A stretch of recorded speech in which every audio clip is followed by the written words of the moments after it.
윤석열에게도 열광과 환멸. 박정희 DJ에 있는 리더십이 없다. 김호기. 김호기의 고전으로 읽는 21세기 군주론과 직업으로서의 정치로 읽는 한국 정치. 마키아벨리가 재현한 군주의 통치술. 정치란 설득과 기만의 이중 과정. 르네상스의 자장 안에 놓인 사유. 베버의 학문적 유언장 5 같은 위상. 악마적 수단과 천사적 대의. 책임 윤리에 대한 날카로운 통찰. 베버가 겨냥한 규범적 마키아벨리즘. 열광의 시간 매우 짧은 윤 정부 1년. 박정희, 김대중, 문재인 전 대통령과 윤석열 대통령. 왼쪽 위부터 시계 방향, 동아 DB. 널리 읽히는 모범적인 책들을 고전이라 한다. 시대의 구속을 초월한 걸작들이다. 예를 들어 서양의 경우 호메로스, 베르길리우스, 단테, 셰익스피어, 괴테, 톨스토이, 도스토옙스키, 그리고 울프의 작품들은 고전이다. 우리의 경우 신라 향가와 고려가요, 정철의 가사와 윤선도의 시조, 박지원과 이옥의 산문이 고전으로 꼽힌다. 문학 작품만 고전은 아니다. 서양의 경우 플라톤과 아리스토텔레스, 아우구스티누스와 아퀴나스, 칸트와 헤겔, 니체와 프로이트의 저작은 사상의 고전이다. 제2차 세계대전 이후에는 해나 아렌트의 진간의 조건, 존 롤스의 정의론, 미셸 푸코의 감시와 처벌, 귀르겐 하버마스의 의사소통행위 이론도 사상의 고전 반열에 올라있다. 어느 나라든 대학에 들어오면 교양 강의를 듣는다. 교양교육의 한 축을 이루는 것이 바로 고전 읽기다의 서구 대학의 경우 고대 플라톤의 철학부터 20세기 버지니아 울프의 페미니즘까지 고전을 읽게 한다. 이들의 저작은 인간이란 어떤 존재이고 사회란 어떤 방식으로 생산 재생산되는지에 관해 시대적 구속을 초월한 문제를 다루고 있다. 이러한 문제를 배우고 깨우치는 것은 대학 교양교육의 목표 가운데 하나다. 고전의 목록이 짧은 시간에 정해지는 것은 아니다. 처음부터 고전인 저작은 없다. 책을 통해 나타난 인간과 사회에 대한 사유 및 성찰은 시간이 흐르면서 평가가 달라진다. 역사가 구속하는 풍화를 견뎌내어 지속적인 감동과 설득을 안겨주는 작품과 저작이 비로소 고전의 반열에 올라선다. 더하여 기성의 고전이 영원한 고전일 수 없다. 역사란 인간과 사회가 서로 영향을 주고받아 만들어가는 끝없는 변화가 진행되는 나선형의 과정이다. 이 과정에서 기성의 고전에 대한 평가 역시 끝없이 변화할 수밖에 없다. 어떤 책은 철지난 고전으로, 어떤 책은 새로운 고전으로 재평가된다. 이 기획은 인문사회과학의 고전을 다시 읽고 그것이 21세기 한국 사회에 주는 함의를 탐구해보고자 하는 것이다. 21세기 우리 사회가 마주한 문제는 20세기의 문제와 사뭇 다르다. 저출생과 고령화, 인공지능, AI, 시대 일자리 창출, 혁신경제와 복지국가의 공존, 계급 젠더 불평등 완화, 그리고 기후위기 대응 등은 우리 사회를 새로운 시험대 위에 세워두고 있다. 내가 고전과 21세기 한국 사회를 연결하려고 한 것은 역사의 복합적, 나선형적 특징을 주목하고 싶기 때문이다. 우리 사회의 과거, 현재, 미래는 지구적 보편성과 한국적 특수성을 가진다. 다시 말해 우리 현대사는 지구적 보편성과 한국적 특수성이 복합적으로 결합해 나선형으로 발전해 온 것이다. 이 지구적 보편성과 한국적 특수성을 독해하고 분석하고 전망하는데 고전은 여전히 의미 있는 텍스트이자 유용한 증거다. 인간과 사회는 본디 변화하는 것이자 변화하지 않는 것 아닌가? 만물은 흐르기에 인간은 두 번 다시 같은 물에 들어갈 수 없다고 갈파한 이가 철학자 헤라클레이토스라면 인간은 영원하고 사랑도 그렇다우고 노래한 이는 시인 김수영이다. 들어가는 말이 길어졌다.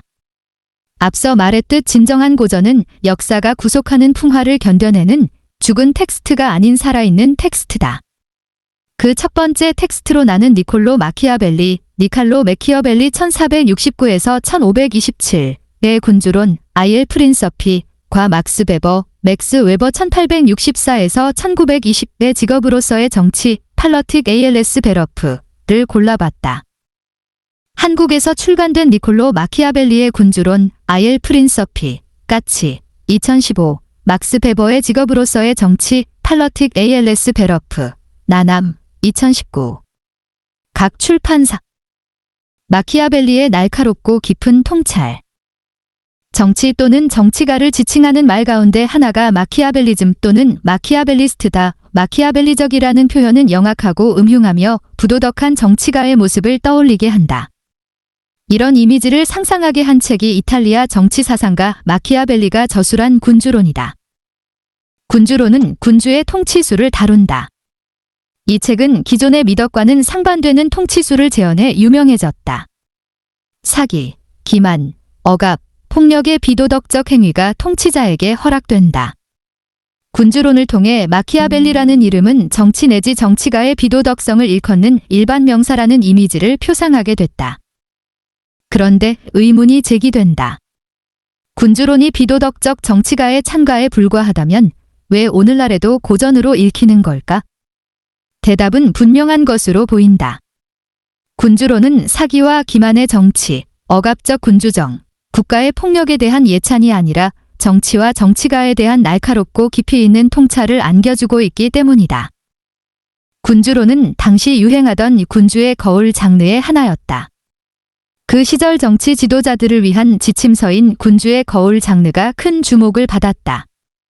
맨 앞에 놓인 헌정사, 니콜로 마키아벨리가 로렌초 대 메디치 전하께 올리는 글에서 볼 수 있듯 군주론은 당시 피렌체의 새로운 통치자 로렌초 대 메디치에게 헌정하는 간언서였다. 군주론은 네 부분으로 나뉜다.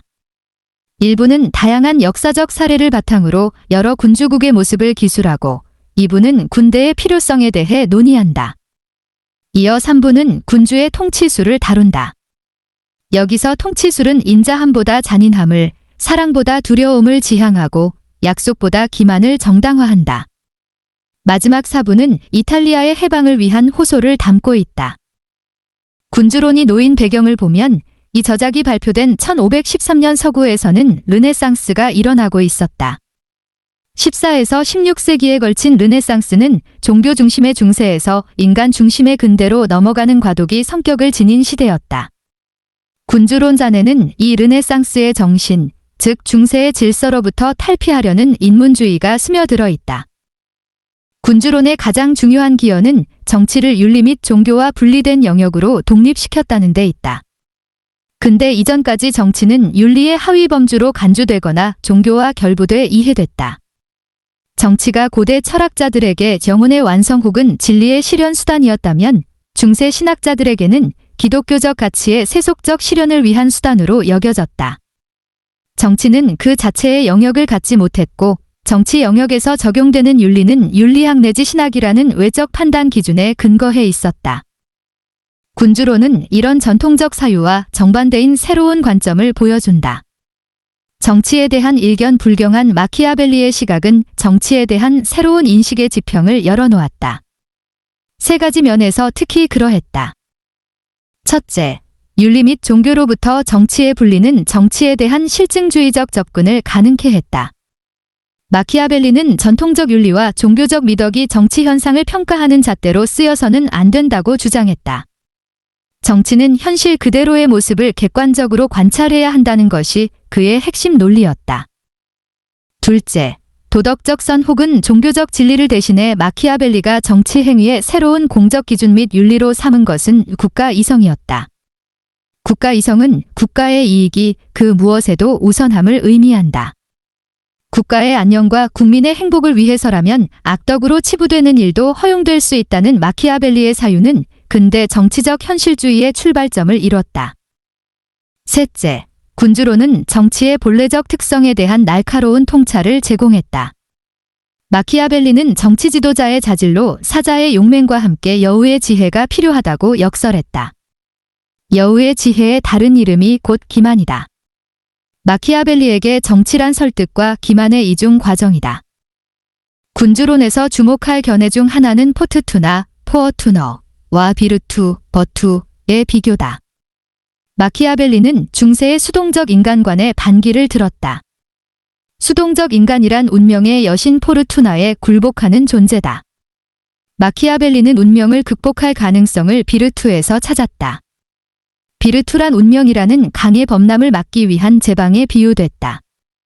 그것은 군주의 비범한 역량 또는 자유의지라는 의미를 가진다. 포르투나와 비르투의 관계는 르네상스의 인문주의를 상기시킨다. 인문주의는 스스로의 문제를 해결하는 새로운 인간상을 발견하고 인간의 사고 능력과 개성 가치를 중시하며 인간의 주체성과 자율성을 통해 인류 사회가 발전할 수 있다고 믿었다. 이처럼 마키아벨리의 사유는 인문주의로서 르네상스의 자장 안에 놓여 있었다. 요컨대 군주론으로부터 근대 정치학이 출발했다고 할 수 있다. 마키아벨리는 정치를 윤리와 도덕으로부터 분리하고 정치의 현실주의를 부각하며 나아가 르네상스의 인문주의를 지향했다. 근대와 현대 사회가 갖는 특징 가운데 하나는 정치의 독립성이다. 정치란 무엇보다 공동체의 최종 의사결정 영역이다. 이러한 정치란 과연 무엇이고 무엇을 해야 하는지에 대해 마키아벨리는 선구적 통찰을 선사하고 있다. 정치 현상에 대한 베버의 독해. 우리는 그에 필적할 정도의 사람을 다시는 만날 수 없을 것이다. 독일 사회학자 베버의 묘비명이다. 베버가 갖는 지적 생명력의 원천은 정치 경제에서 종교 문화까지 현대사회 전반에 대한 넓고 깊은 통찰에 있다. 베버 사후 베버에 맞설 수 있는 박식함과 심오함을 모두 갖춘 사회사상가는 다시 나타나지 않았다. 베버는 1917년 11월 위넨 대학의 진보적 학생단체인 자유학생연합 초청으로 직업으로서의 학문을 강연했다. 1919년 1월 다시 초청받았는데 이때 맡은 강연이 직업으로서의 정치였다. 이 강연에서 베버는 그동안 탐구해온 정치 현상의 사회학을 바탕으로 정치란 무엇이고 정치가의 덕목은 어떠해야 하는지를 선보였다. 사회학자 전성우는 직업으로서의 정치가 직업으로서의 학문과 함께 베버의 학문적 유언장 같은 위상을 가진다고 평가한 바 있다. 직업으로서의 정치는 강연인 만큼 간략한 저작이다. 간략하다고 해서 이 책에 담긴 정치적 사유가 결코 가벼운 것은 아니다. 베버가 현대 사회학의 기초를 놓은 만큼 정치 현상에 대한 베버의 독해는 21세기 현재에도 여전히 주목할 만하다. 그 아이디어는 4가지로 정리해 볼 수 있다. 첫째, 베버는 정치를 천직으로 부여받은 정치가에 대해 악마적 수단을 갖고 천사적 대의를 실현하는 사람이라고 정의했다. 여기서 악마적 수단이란 은유는 강제력을 위시해 목표 달성을 위해 활용하는 다양한 방식을 포괄한다. 천사와 악마의 대비는 정치가 갖는 독립성과 특수성을 적절히 상징한다. 둘째, 이러한 정치가에게 요구되는 2가지 윤리로 베버는 신념윤리와 책임윤리를 제시했다. 신념윤리가 선과 악의 구별에서 도덕적 선을 선택하고 행동하는 태도를 말한다면 책임윤리는 정치적 결정의 결과에 대해 무제한적 책임을 지는 태도를 의미한다. 베버에 따르면 바람직한 정치가는 신념윤리와 책임윤리를 모두 갖추어야 한다. 정치가 결과로서 자신의 존재 이유를 증명해야 한다는 점을 고려할 때 책임윤리에 대한 베버의 통찰은 날카로운 것이었다. 셋째, 이렇게 이중적 윤리가 요구되는 정치가에게 필요한 자질을 베버는 결정 책임감 균형 감각에서 찾았다. 베버에게 정치가의 역할은 자신을 지지하는 국민의 가치와 이익을 대표하는 데 있다. 이 정치적 대표성에 헌신하려는 태도가 열정이라면 그 대표성에 책임을 다하려는 태도가 책임감이다. 그리고 이러한 열정과 책임감 사이에서 요청되는 게 균형 감각이다. 균형 감각은 사물과 사람에게 거리를 둘 수 있는 태도이자 주어진 현실을 수용할 수 있는 능력이다. 넷째, 베버가 열정 책임감 균형 감각을 특별히 강조한 까닭은 정치가 국가의 운영을 떠맡는다는 점에 있었다. 어느 나라든 국가의 운영은 국민의 운명에 결정적 영향을 미친다. 따라서 국정을 담당하는 일에는 무엇보다 현실적 성과가 중요하다. 베버에게 정치의 치명적인 2가지 죄악은 객관성의 결여와 무책임성에 있다. 객관적 조건을 무시한 채 주관적 판단에만 의존하고 결과를 고려하지 않은 채 무책임하게 국가정책을 추진할 경우 그 정책이 국민 다수에게 불행을 안겨준다는 점을 생각할 때 정치 실패에 대한 베버의 통찰은 지극히 현실주의적이다. 직업으로서의 정치에서 베버는 독특한 민주주의론을 제시한다. 베버에게 민주주의란 시민의 직접 투표로 대표를 선출하는 국민투표제적 원리에 기반하며 카리스마적 리더가 정치를 이끄는 지도자 민주주의다. 정치학자 최장집이 지적하듯 베버의 민주주의론은 근대 대의민주주의론과는 다른 생소한 것이다. 베버가 이러한 민주주의론을 제시한 데에는 당시 자본주의와 민주주의의 후발 국가였던 독일의 역사적 특수성이 반영돼 있다. 직업으로서의 정치에서 주목할 것의 하나는 베버가 말하는 직업의 의미다. 독일어 직업 베러프은 본래 소명 또는 천직이라는 의미를 가진다. 소명이란 하나님이 이 지상에서 내게 부여한 일이다. 다시 말해 직업으로서의 정치는 곧 소명으로서의 정치라는 의미를 담고 있다. 그래서 우리말 번역본에는 두 제목이 모두 쓰인 바 있다. 요컨대 직업으로서의 정치에서 드러난 베버의 정치관은 두 가지로 요약된다. 먼저 베버는 정치적 현실주의를 옹호한다. 천사적 대의를 실현하기 위해 악마적 수단을 활용하는 이가 정치가라는 베버의 인식은 이러한 현실주의를 생생히 증거한다. 마키아벨리로부터 받은 영향을 떠올리게 한다. 이어 베버는 정치적 민주주의를 지지한다. 민주주의는 자본주의와 함께 근대 사회를 지탱하는 양축이다. 그런데 베버는 카리스마적 리더십을 강조함으로써 정치적 엘리트주의 성향을 드러낸다. 정당 활동에서 추상적 강령보다 리더에 대한 헌신이 더 중요하다는 베버의 주장은 이러한 엘리트주의를 증거한다. 엘리트가 주도하는 대의민주주의가 근대 민주주의를 발전시킬 수 있다는 베버의 견해는 앞서 말한 정치적 현실주의와 정확하게 짝을 이룬다. 정치가의 책임윤리 16세기 초와 20세기 초에 발표된 군주론과 직업으로서의 정치는 공통점과 차이점을 보여준다. 차이점에서 주목할 것은 마키아벨리와 베버의 정치 이념이다. 이념 측면에서 마키아벨리는 공화주의자였다. 공화주의는 개인의 자유와 평등, 공동체의 유지와 발전을 동시에 구현하려는 정치 이념이다. 군주론이 전하려는 바는 이 목표를 실현하기 위해 도덕적으로 정당하지 않은 수단을 사용할 수도 있는 것이 정치가의 미덕이라는 메시지였다. 베버는 민주주의자였다. 베버는 독일의 제2제국 시대를 살았지만 영국과 프랑스에서 자리 잡기 시작한 근대 민주주의를 충분히 숙지하고 있었다. 민주주의는 공동체의 최종 의사결정권, 즉 주권이 국민에게 있다는 이상을 구현하려는 정치 이념이었다. 독일이 제정을 넘어서 민주정으로 나아가기 위해서 베버는 카리스마적 지배를 함의하는 지도자 민주주의가 필요하다고 역설했다. 공통점에서 주목할 것은 군주론과 직업으로서의 정치가 모두 정치적 현실주의와 정치가의 리더십을 부각한다는 점이다. 이러한 공통점은 두 사람이 살아온 당대 이탈리아와 독일의 혼란스러운 역사적 상황에 기인한다.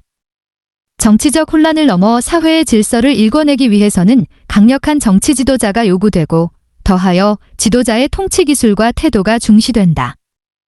베버의 관점에서 마키아벨리의 사상을 보면 군주론의 정치 지도자로는 어느 시대든 필요한 책임윤리를 지닌 지도자의 원시적 모습에 가깝다.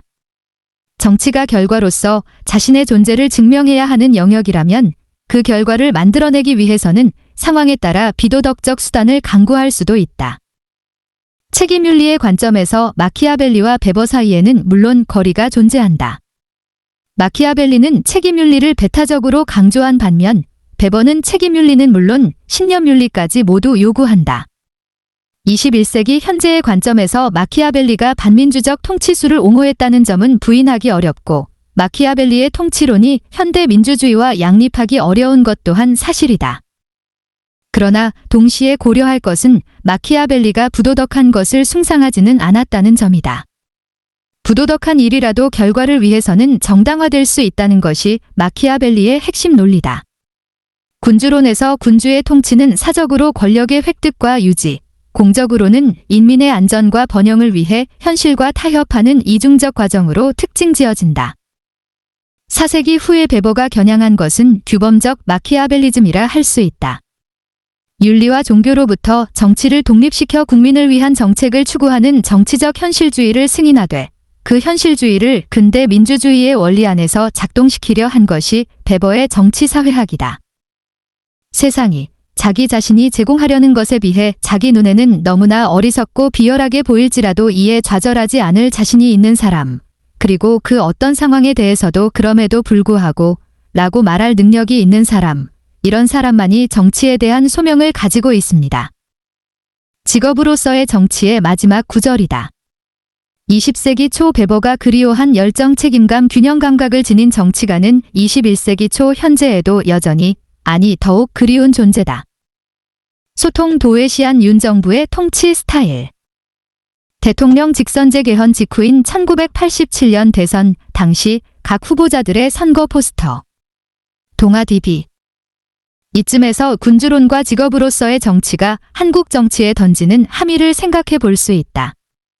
먼저 내 시선에 들어오는 것은 정치적 현실주의 관점에서 본 1987년 이후 민주화 시대에 대한 평가다.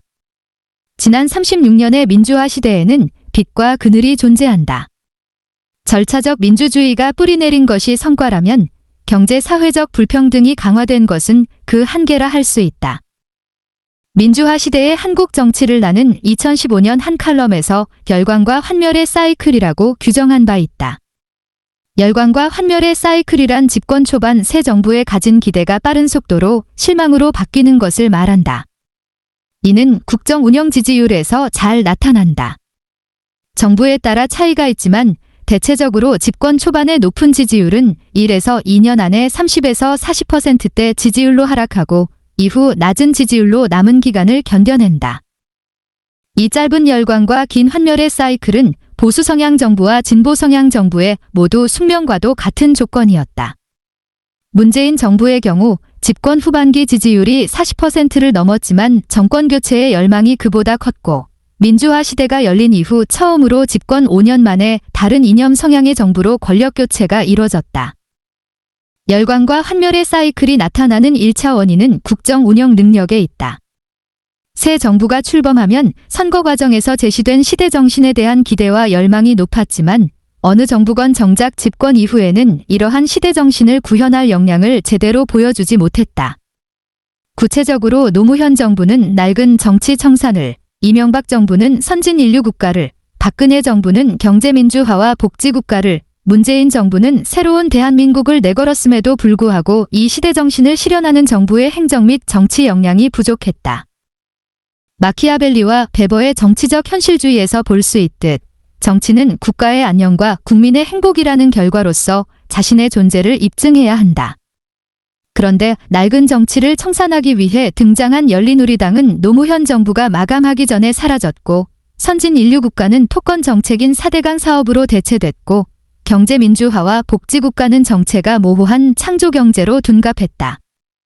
그리고 문재인 정부는 새로운 대한민국을 위한 포용적 국가를 일궈냈다기보다 적폐청산에 주력함으로써 정치의 양극화를 강화시켰다. 윤석열 대통령이 5월 23일 서울 용산 대통령실 청사에서 열린 국무회의에 참석해 발언하고 있다. 대통령실 사진 기자단. 윤석열 정부 역시 열광과 환멸의 사이클을 비껴가지 못하고 있다. 지난 1년여 시간을 지켜볼 때 윤석열 정부는 열광의 시간이 매우 짧은 것처럼 보인다. 여기에는 여러 요인이 있다. 우리 사회에서 정치 양극화가 그만큼 구조화된 점에도 주목할 수 있고 소통을 도외시한 윤석열 정부의 통치 스타일도 영향을 미쳤을 것이다. 이 지점에서 마키아벨리와 베버가 강조한 정치 지도자의 역량을 환기해볼 필요가 있다. 마키아벨리는 사자의 용맹과 여우의 지혜를, 베버는 열정, 책임감, 균형 감각을 강조한다. 21세기적 버전으로 말하면 그것은 행정 역량과 정치 역량이다. 행정 역량이 정책을 섬세하게 입안하고 효과적으로 집행하는 능력이라면 정치 역량은 해당 사안에 따른 사회 갈등을 완화하고 사회적 합의를 이끌어내는 능력이다. 새로운 리더십을 향하여 돌아보면 우리 현대사에서도 정치가의 역할은 대단히 중요했다. 후발 산업화와 후발 민주화 국가였던 만큼 산업화와 민주화를 빠르게 추격하기 위한 1차 조건의 하나는 강력한 정치적 리더십이었다. 우리 사회를 대표해온 리더십으로 어떤 이들은 박정희의 리더십을, 다른 이들은 김대중의 리더십을 떠올릴 것이다. 두 대통령의 리더십에도 그늘이 존재했지만 박정희 리더십은 빠른 경제성장의 성과를 일궈냈고 김대중 리더십은 사회민주화와 복지국가의 기틀을 마련했다. 21세기가 시작한 지 20여 년이 지난 현재 새로운 정치 리더십은 한국 정치의 중요한 과제 중 하나다. 코로나19 팬데믹 대처에서 볼 수 있듯 정치 리더십의 중요성은 오히려 더욱 커지고 있다. 문제의 핵심은 박정희와 김대중의 리더십을 잇는 새로운 리더십이 눈에 잘 띄지 않는다는 데 있다. 국민 다수가 소망하는 바는 유능하면서도 섬세한 정치 리더십이다. 소망스러운 리더십은 국민에 앞서 새로운 비전을 제시하고 추진하되 국민이 전하는 목소리에 늘 귀 기울여야 한다. 혁신경제 구축과 불평등 완화를 적극적으로 추진하고 변화하는 국제 정세에 능동적으로 대처하며 진정한 선진국으로 자리 잡기 위해 국민의 팔로워십과 생산적으로 결합해야 한다. 국가의 안녕과 국민의 행복을 꿈꾸고 실현할 수 있게 하는 새로운 리더십을 기대하고 기다리는 이 결코 나만은 아닐 것이다.